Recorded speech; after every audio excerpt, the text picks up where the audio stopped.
Hi, I'm Steve Sapato, and you're listening to Speaker Talks podcast for speakers, authors, other podcasters, entrepreneurs, and leaders who want to learn how to be great presenters and authors who want to learn how to market their books.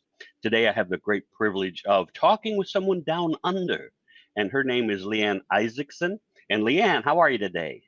I'm great. Thank you, Steve. How are Yep, you? I'm excellent. Thank you for asking. It's in the evening over there and it's early morning here. But Leann talks about LinkedIn for speakers as well as a bunch of other things. We've been talking a little bit before the whole thing started. We can talk about all kinds of things, but we're going to try and keep it focused on LinkedIn for speakers and other people who want to learn how to use LinkedIn. Right, Leann? Absolutely. So tell me your background. How did you get here? Oh, gee, I've got a I don't want to very know about you as a baby. I don't want to know. No, I won't go back that far. I have been a farmer pretty much all of my life, and I'm not really quite sure how I became a technology geek, but I went online back in 1997, and I think I was the first person in our entire rural South Australian region that had a two-way two-way satellite for internet. So, it was back in the day when internet was very, very slow, and you sort of look at now at what we have. And did you get those funny beeps and boops when you logged in, or that was a modem thing? Was that a modem thing?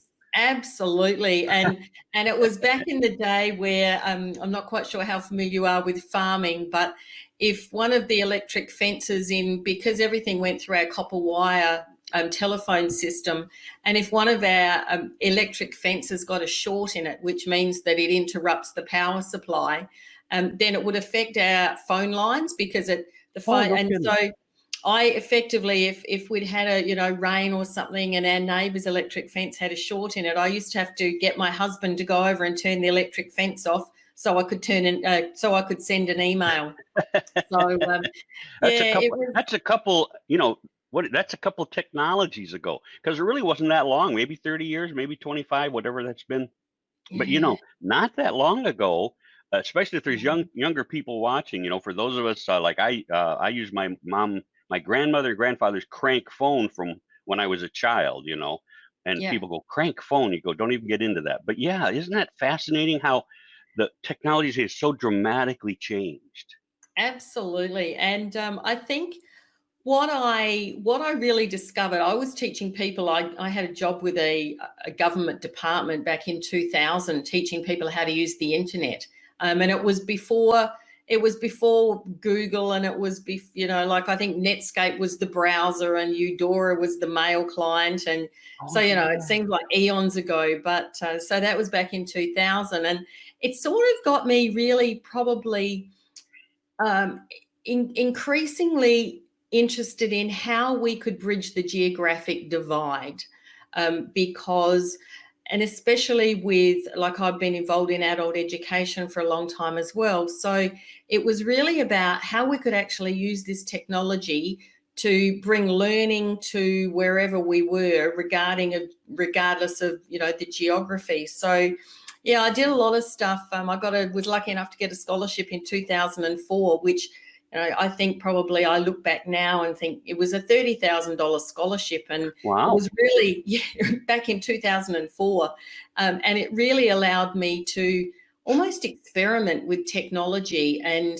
part of this scholarship was a trip. I did some work over in Wales, so I came over. Wales, that's a long now. When for everybody listening, Wales is not part of Australia. Wales is where?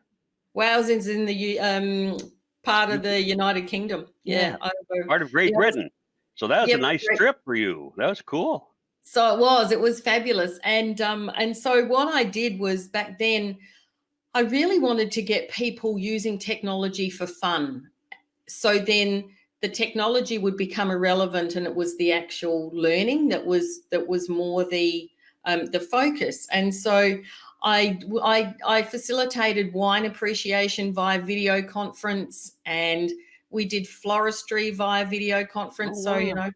So all sorts of things. And really, I think my motto at the time was, what's the worst thing that can happen? It just doesn't work. And as long as, as long as no one was going to get killed or badly injured. But so yeah, like I've been involved in technology for a long time, but I've also always been a connector. And so sort of with, in 2004, I sort of started to learn about, like there was Twitter at the time was just sort of, like coming into being. And so that a lot of the technology and social media things. So you became kind of a connector at that point in time. But what led you to become a LinkedIn expert? Most of us think LinkedIn, it's not nearly as friendly as Facebook. It doesn't have nearly as much fun as Twitter. It doesn't have the images and pictures of Instagram. It's for business, and I don't really, most people, I don't really get LinkedIn because people there aren't really connecting. They're like advertising, right? Yeah, look, it's interesting. Like I think I joined LinkedIn in 2007, and I think back then there was about 18 million members. And so it was sort of one of those things. And I've always well and truly been an early adopter, but also I've learned by doing. So, if someone sort of said something, I think, oh, I wonder how that works. So curiosity has also been, is very, very much a part of me. So yeah, I joined LinkedIn in 2007 and sort of did a little bit with it, but not a great deal. And like back then, you had to say how you knew someone, and you sort of used to take the chance that you'd say that they were a friend and hope that, they didn't turn around and say, I got blocked all the time. I got blocked all the time back in those days. They were like, well, enough people said that's not my friend that they went, hey, you're breaking the rules. You're out. And so then it'd be like 2 months, I think, and then you had to ask. You had to ask, hey, can I get back in? And you got put in LinkedIn jail. Yeah. I was like, I don't understand this. I'm trying to make these connections, and they're all saying, not unless you know them. Well, I said, if I knew them, I wouldn't have to make the connection, right? Exactly. So like I said, connecting is always, I think it's just part of my DNA, so I've always, been thinking, now, who do I know that could either help someone, or who I could help, or a resource or a place, or so. Well, I'm going to pick your brain there, because I would love to have that, except I don't remember most. I'll meet somebody and I'll go, like even on this, it's like, wow, that'd be a great person to connect with other people. And then 2 months later, I'm like, oh, who was that? Do you have a way to keep track of who was what? Do you have what are the CRMs that says, hey, this is people who do this? I do. Probably what I do with LinkedIn is I do some pretty strategic searches. So I know I talked at some point in time about, like being memorable. And I think that that's sort of one thing that I have always embraced. And, when someone talks about being memorable, you sort of think, they've done something else, crazy or something. But it's really just doing little things to actually set you apart from other people. And go ahead. So if I'm on LinkedIn, how do, especially as a speaker, if I always say when I go to networking things, when we were not in lockdown. So when you went to networking things, people were either authors or speakers or coaches, right? Unless they sold insurance or were bankers. And I mean, that's the kind of people that you met all the time. It's like, wow. And so how do you stand out? How do you make yourself memorable on LinkedIn? What do you have to do? I think, there's a few things. So I'll duck back just a little bit. So I joined in 2007, and it was probably in sort of around 2012 that I started to learn a bit more about LinkedIn, and I made a conscious decision that I would connect with anyone that wanted to connect with me.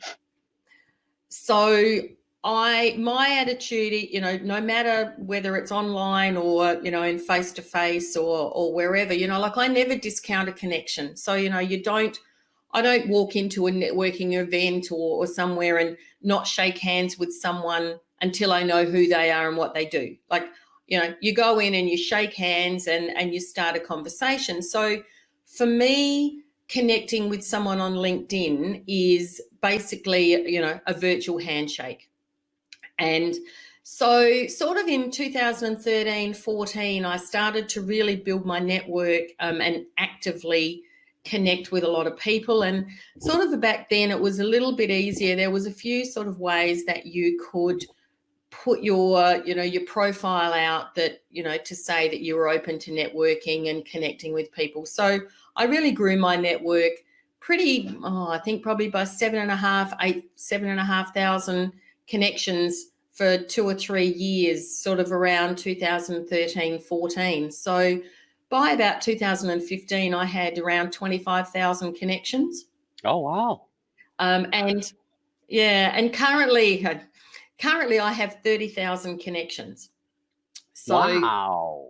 Which, it's one of those things. It's, now you can actually buy connections, you can buy followers, you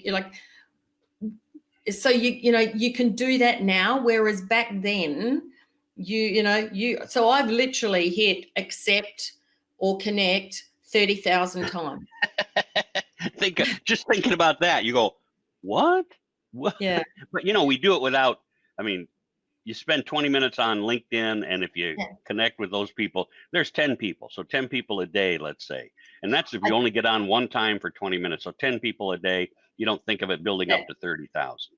That's right. I think I sat down and worked out over the length of time that I've been on LinkedIn. It averages, I think, 7 connections a day over 13 years. So, it is a lot. But what really that's actually allowed me to do is have friends of friends, which, a second level network of around 3 or 4 million people across the world. Yeah. Well, and they say that the second level is where you find your clients. I'm not sure why, but for some reason, the first connections, we say hi to people. I talk to maybe 10% of the people who reach out to me, and I say reach out to me. They click the button that says, "Hey, I want to friend you," and then you look at what they have to offer, or what they do, and you say, "Yep, I can accept them." Yeah. And then when I'll write to them, and my big thing is, "Hey, how can I help you be more successful the rest of this year or into next year?" And 99% of them don't even respond.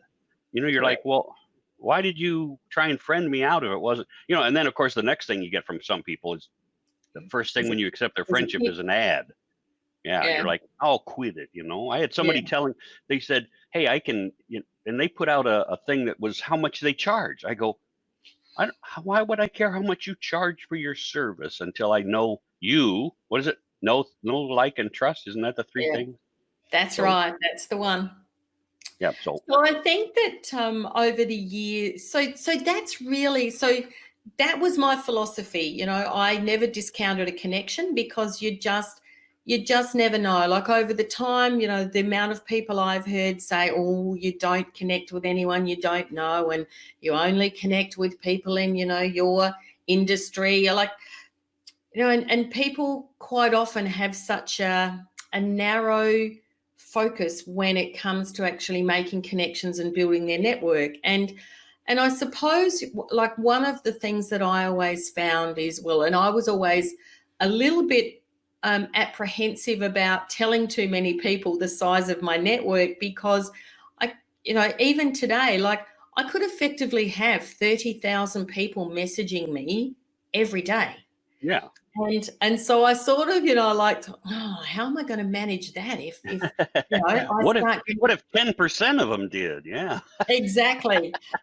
So I sort of kept fairly quiet, really. And but what I tend to use my network for is connecting people with people. So, for example, I had a friend, and for a long time, I wasn't specifically targeted at any particular group, or, like I said, I suspect connections in just about every industry on LinkedIn. And I sort of sat down one day and started to work out how many what connections, and have connections in just about every country of the world. And so it really, what that does allow me to do is, again, we talk about the second level connections, friends of friends.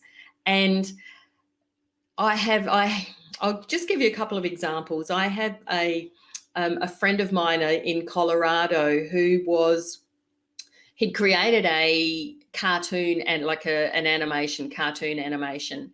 And he said to me one day, he said, I need you to do me a favor. Can you the BBC were looking at picking up this animation to run as one of their programs over in the UK.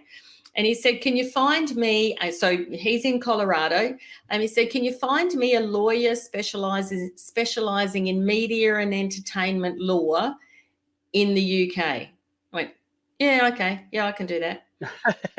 Okay. Yeah, I can do that. So, I did some really strategic searches and really narrowed it down and looked, I sort of came to about 10 profiles and looked at each of the profiles. And there was one particular lady I thought, yeah, I think she's probably the one. And so she was a second level connection. And so what I did was I sent her a connection request just saying, this probably seems a bit random, but I have a client, this is what he requires. Is it something that you'd be interested in being connected with? So effectively, I'm the LinkedIn matchmaker. That's cool. That's really cool, though. And so when we talk about what makes you memorable, obviously your connections, but how about a speaker? What would a speaker do to make themselves memorable? So I think, a lot of speakers tend to be probably a little bit shy on LinkedIn. Like a lot of speakers don't understand, what parts of your profile and like being able to actually upload media. So another example, and it's relating. I'm not doing a round of the circle like I quite often do. I was asked to speak at a conference here in South Australia, and purely they found my profile through LinkedIn. So, I started talking to the person that was running the conference, and just in conversation, he said, he was looking for a lawyer to talk about the legal aspects of social media. And I said, look, I can probably find one. I can find one on LinkedIn. So again, I did some, searches, and this particular speaker had some of his actual speak, like his show reel, like, sizzle reel, yep, attached to his profile, and probably, but he wasn't quite so sophisticated to call them show reels, but what I did, I had a look at that and I thought, so effectively that put him ahead. There might have been someone else that was just as good or, better, but because I was able to actually see him in action, I was able to make again, he wasn't a first level connection. He was a second level connection of mine. So I just made the connection. So I think, like it's about making sure that you've got like a really good headline and a good profile photo, and also having like the cover image on your profile. But then it's about actually how you engage with people. So, engaging in other people's content and creating conversations and that's one of the things that I'm a nutball on, which is LinkedIn puts out these things that I think they need to remove, which is your anniversary for your workplace or your birthday or whatever it is, and these people click the button. Hey, it's Steve's. Now, again, I've only got 6,000 people, but they'll get notification. Hey, it's Steve Zapato's birthday or his work anniversary, and they click that stupid button. Please tell him, hey, happy, congratulations on your anniversary, and they click that button. And, you'll get 300 or 400, hey, congratulations on your anniversary. And I'm like, shut up, right? If you're not smart enough to put my name, just put my name in there. So how much effort does it? Hey, hi, Steve. Boom. There's the ad in. But these people just, and time after time, so I'm both on Facebook and on LinkedIn, I'm a nutball for saying, don't like anybody's stuff. Don't click those buttons. Instead, put in a real comment. Share if you want to share their content, but likes and congratulations are ignored completely. And I started going at one point in time. I got so many of those that I started putting ads out. So I would copy and paste an ad. And then every time somebody said, congratulations on your work anniversary, and they didn't include their name or my name, I just responded with an ad. Boom, there you go. So glad you reconnected with me. Leave me alone. But it's crazy that people, they want to think they reached out, but they did absolutely nothing in terms of making a connection, right? It's actually interesting because you can turn those notifications off in your privacy and settings. You can turn off that you know. But there's a few people I like to hear from. So when they blip across, I've forgotten them because I haven't talked to them in 2 or 3 months. And then I go, oh yeah, that's Bob, or that's Karen. Yeah, that's right. I need to say, hey, how you doing and how are the kids? Because people do slip away from you. So I leave them on even though they irritate me, just because I go, you people need to understand the purpose of that is not to throw that out as a throwaway line. It's meant to reconnect you with that person. And it's interesting. I have quite often some healthy debates with some of my other LinkedIn colleagues that like train LinkedIn, and it's interesting when you talk about a like and a comment, a like, comment, and a share. And one of the things that I quite often talk about is, like unlike Facebook and Instagram, like the actual, like a like is pretty much just a vanity metric, like it really doesn't particularly do anything. That's right. Whereas on LinkedIn, if you like a post or if you like something, what that does is it brings that person or that comment or that piece of content into your network. And I'm not quite sure whether you've looked at your news feed, but quite often you'll see in your news feed that, it might appear in mine that Steve has liked this particular post. And so the post will actually appear in my news feed, potentially, that's right, I've seen that. Potentially from a second level connection. So what that's done is that's actually brought you into their network, but also them into your network, as far as, just an awareness that person even exists. So it's like a tweet then. So if I like somebody's tweet, it will say, Steve liked this tweet.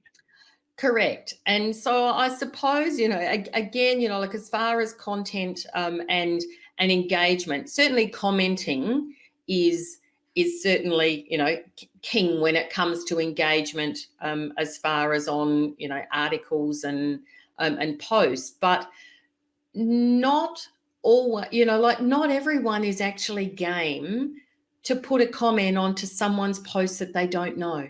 And I think that that's one of the things that, sometimes you're like just a like is something just enough to go, okay, well, I'm here and I'm active. Because I think one of the things that we also often forget, there's 682 million people on LinkedIn. Jeez.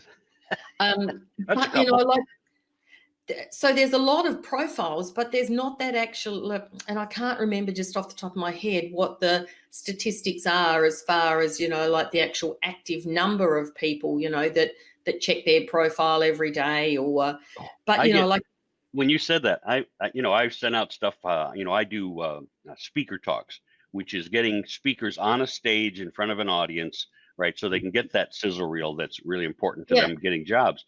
And I got one back. I was talking to my wife last night. I got the other one back from, and I'm trying to think whether it was January. I'll say January, right? 7, 8, 9 months ago, whatever it might have been, where somebody said, hey, I just checked this. Do you still have availability? And you're like, well, my next event's in March. But, they hadn't obviously looked at this in like 7 or 8, 9 months. That's yeah. So, there certainly are a lot of people on LinkedIn that aren't active. And so I suppose, like I look at it a couple of ways, when you talk about people that, like just hit the standard, happy birthday, there's a couple of things that trigger in me, well, that they're actually active and they're making a conscious decision to click something, because, like you can't to my knowledge, you can't automate that. There's lots of there's Doesn't lots seem of like you can. And I don't think you can. So I suppose, like there's an element of me that thinks, well, at least that person's active and alive and prepared to take some sort of action, whether it be, the easy way of just hitting the button, but at least they're there. They're out there. So let me ask you a question. When we talked about you being one of the LinkedIn experts, what are some of the best pieces of advice you can offer to the people? And first of all, let's get back to how do they contact you? Somebody says, man, I need to ask her a couple of questions. How do they contact you right now? So you can contact me on LinkedIn. So send me a personal connection request. Okay, is it Leann Isaacson? Yes, it is Leann Isaacson. And now you didn't put your last name in there, so do me a favor, if you can still type that in. Type in your last name so they know how to spell it. Oh, right? Yeah. Because that's really important. Leann, Leanne, Isaacson, Isaaccson. And so it's Leann Isaacson, Leanne. For those who are just going to be listening to the podcast, Leanne, Isaacson, Isaaccson. So you can find you on LinkedIn. Okay, absolutely. Where else? You can find me on LinkedIn. You can also find my website, leannisaacson.com.au. Now, that's important. Wait, don't rush through that. leannisaacson.com.au, meaning you have to connect with her in Australia. And look how easy it is to connect now, on podcasts, on video. So don't be afraid of other countries. If somebody's in another country who has something to share and help you build and grow your business, now might be the time to reach out. So leannisaacson.com, was it .au? .au. I do have .com as well, which is forwarded to the .au. So it's either .com or .com.au. And also on Twitter. So Leann Isaacson on Twitter, Instagram, but yeah, generally probably Twitter and LinkedIn would be the easiest ways to contact me. All right. So let's then get back to what real specific advice do you have for people who are using LinkedIn? How do they get more visible? How do they get more business? How can they draw people to them? What's the secret to LinkedIn? So I think it's making sure that your profile is actually, especially the about section, that it's written speaking to your ideal client, your ideal customer, but also written in the first person. So it's actually you speaking, like quite a lot of profiles you see, it might be written that Leann Isaacson does such and such and she did this. Whereas it's actually better to write it in the first person. So I'm physically, it's as if I'm speaking to who's reading it. So have a really good headline, have a really good profile photo, especially for speakers, having as much actual rich media on their profile as what they can. So either linking to podcast interviews or actually having them, some video of them actually speaking, to do some as many LinkedIn videos on LinkedIn as they possibly can. So it's really about, especially when speaking is your craft, it's about having people get to know you, and not necessarily, I'm very probably personal on LinkedIn. I'm quite often known to send someone a connection request, offering.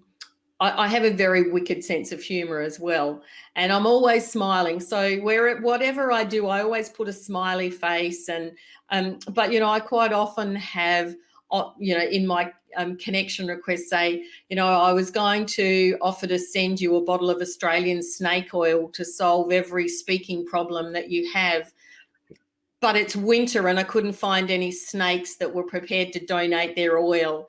So That's good. I have to admit, I'm not usually that creative. I'm just like, you suck a wicked sense of humor. I have a very sarcastic sense of humor. And sometimes I respond or write to people, and what I think is funny, they're like, what the hell's wrong with you? And I go, ooh, maybe I overstepped just a touch there. Yeah, so look, and I think it's probably Just having the awareness and the, like the ability to try and get a bit of an understanding of the person that you're wanting to connect to. So always sending a personal connection request. And just a couple of tips on LinkedIn. There's really only 2 places on LinkedIn that you can guarantee that you can add a note to your connection request. So that's actually going to someone's profile and clicking connect, especially on the, like on the desktop version of LinkedIn. So quite often you might sort of see that, it's people you might know, or, because there's the connect button all over the place. Yeah, and now we got about 3 or 4 minutes to wrap this up. But what you're saying then is when I go to connect, I should write them a note. Now, should it be an ad? I mean, should it be a note of, hey, I do this, I do this? No. No. Look, it's really, like say going to their profile and having a bit of a look at who they are and what they do, and having a look at their activity. You can go to someone's activity and just have a bit of a look at what they post, and so just to get a bit of a gauge and give them a reason as to why they would want to connect with you. And like I said, I quite often, will make it fairly personal. And, I might say, this is, and not necessarily always really funny, but, I might say, like I've come across your profile through the wonderful LinkedIn spider web that mutual connections bring us, and, love to connect and see how we might cross paths down the track. But the amount of people that don't send a personal message, it's huge. And so if you do it every time, it stands out. And, and most people will accept a connection request that has a message. Well, an example might be, and you got to think, what would attract you? So let's say, for example, somebody wrote to me and said, hey, Steve, I see that we aren't connected, right? That's why I'm writing to you, but I see that you're a speaker. What are your top 3 topics that you speak on? Or where are you going to be speaking next? Is it possible for me to come see? I mean, if you ask those questions, whether I'm speaking recently or not, I will probably respond. But if you say, hey, I'm, like if I'm writing to Leann, I'll go, you know what, I'm a professional speaker and I saw your profile, and I see that you connect people, and I think it's really important because as a speaker, I need to connect more people, and I think we have something. No, make it personal. Make it say, hey, I see that you connect people. How can you work with me, or what can you offer me? And ask them the question, what can you offer me, right? Because a lot of times that's what when we talk about networking, when you go networking, most people want to say, hey, I've been in business for 40 years. This is my company. This is my organization. This is why it's good. This is why this. And you're like, nobody cares about your organization. They want to know what can you do for them or their connections. So if I say, hey, I'm Steve Zapata, I'm a professional speaker, and I see that you're an insurance agent. Is there anything that I can do to connect you with another client? Right? People will go, oh, maybe. At least they might respond. Again, as Leann and I are talking, the response level on LinkedIn is fairly low. Yeah. And I think that, really is one of the keys. So doing it on someone's profile, you can add a note if you go to their profile and hit connect, but also using the mobile app. So if you, find someone's profile on your mobile app, then if you click, there's 3 buttons on their profile page, and it'll drop down a little menu that you can then personalize the message. So if you hit just connect straight away, it'll just fire off an invitation with nothing. So, but if you click on the 3 little dots, which is more, and it'll drop down a list, and you can click on personalize invitation. So that would be, one really important thing. And to just engage with people, just, and always be curious. Always be curious. And in other words, always ask them. Always. That's one of the critical things about any commentary, any connection you want to make. If I ask you, you're probably going to respond. If I tell you, you're going to be bored. That's So one of right. my mottos is stop boring speakers, and that's where I make a living. It's going into corporations, companies, organizations, and teaching their people how to run meetings that are not boring, how to run lectures that are not boring. Yes. Yeah. So yeah, look, I think, you know, like Okay, we're into the last minute. So how do they connect with you again, Leann? So connect with me on LinkedIn. So Leann Isaacson, and I'm in Australia. I think there's two other Leann Isaacsons in the world. One's in Alaska and the other's in New Zealand. So there's only three of us.